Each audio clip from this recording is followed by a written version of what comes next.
Hello and welcome to Real Hi-Fi Help. Let me tell you guys about a small story here. It was back in the day when I borrowed a do-it-yourself Duelund silver cable, and my friend had simply made I think it was like a 2 times 2.5 meter silver cable with these like Duelund strips, and it had a very interesting, appealing type of sound. For people that don't know Duelund, they have this like very detailed kind of like Nordust Valhalla type of detail, where there's still it's a bit like if you have a wave coming towards you and you're like a surfer that's traveling on the top of it and it's carrying you there. It's like the sense of ease together with a lot of detail and frequency response. So yeah, very cool type of sound, very hi-fi sound.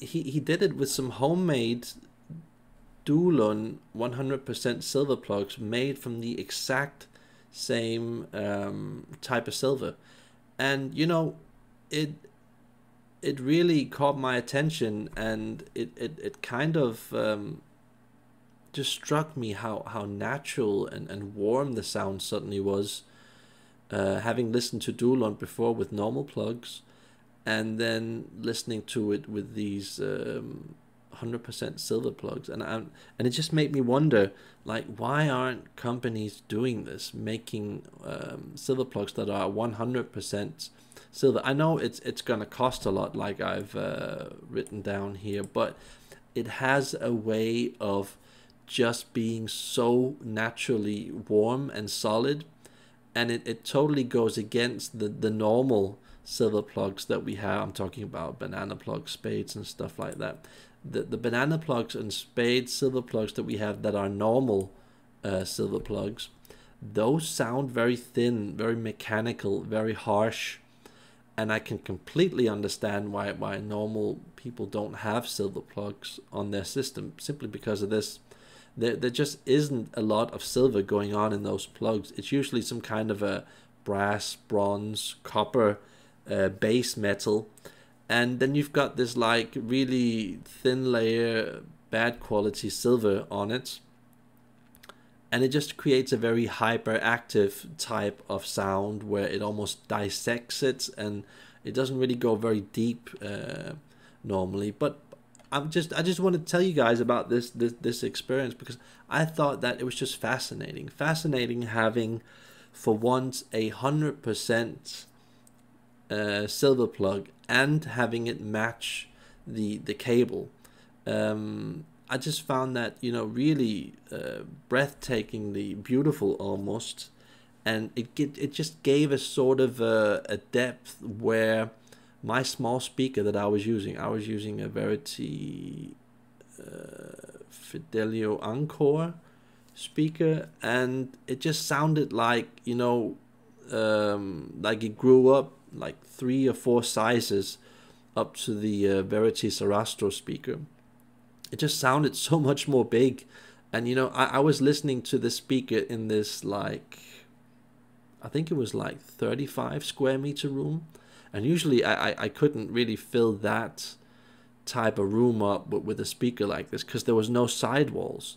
But suddenly, with this cable on, it's almost as if the walls went from 4 meters over here and 4 meters over there, and they just came up next to the speaker, like they were only like half a meter away from the speaker. It was just very odd, very unusual, and I just wanted to share this story with you guys, because this kind of made me realize that companies like AudioNote that have silver transformers and cables and plugs, and where it's all kind of the same stuff, where they are taking control of each separate component. It gave me a much bigger understanding of why they do that and why it costs so much, simply because these things just sound awesome. Just imagine, try and imagine that you have a speaker and the filter inside is like 100%, let's just say Duelund silver cable, or some other cable like Nordost Valhalla, or whatever. Many of these components inside of speakers are usually very cheap, only costing a couple of bucks per piece. When you go with voice coils and what do you call it, all of these metal coils inside of speakers, when you change them from the standard 5, 10, 20, 30, 50 buck components into something that suddenly costs like 1,000 or 2,000 bucks per piece, you just get a completely different type of depth, naturality, and response. And I really feel that happening with audio note speakers, especially in the audio note E line, that you can just feel that these are things that a lot of manufacturers don't consider important, because they don't want to use that amount of money on speakers in general, dealing with crossover filters and stuff like that. And just imagine if we could all have like silver components, 100% silver components on everything in our system, you know.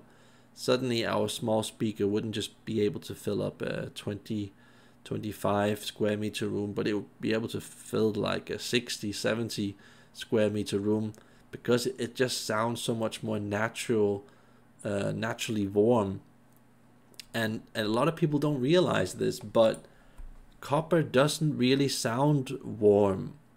Copper has a sort of lower level of warmth that makes you think that it's warm, but once you really turn that up, you could hear that a lot of copper actually sounds pretty harsh, pretty dark, pretty primitive, and plays it very safe. So in a way, copper does sound warmer than silver, but that's usually because the silver that you're using isn't clean enough. It isn't there in a big enough amount. So once you have silver and you have it on all different parts, and you have it at a very, very clean, high level, and you just have like kilos of it here and there all over the place, it just gets amazing. The natural black levels, the natural depth, the integration, the tonality of the instrument, it just gets up to a whole different level. And I just wanted to kind of tell you guys about this. This is an interesting kind of anecdote, I would call it. So yeah, those are my thoughts on the matter, and remember to like and subscribe. Bye.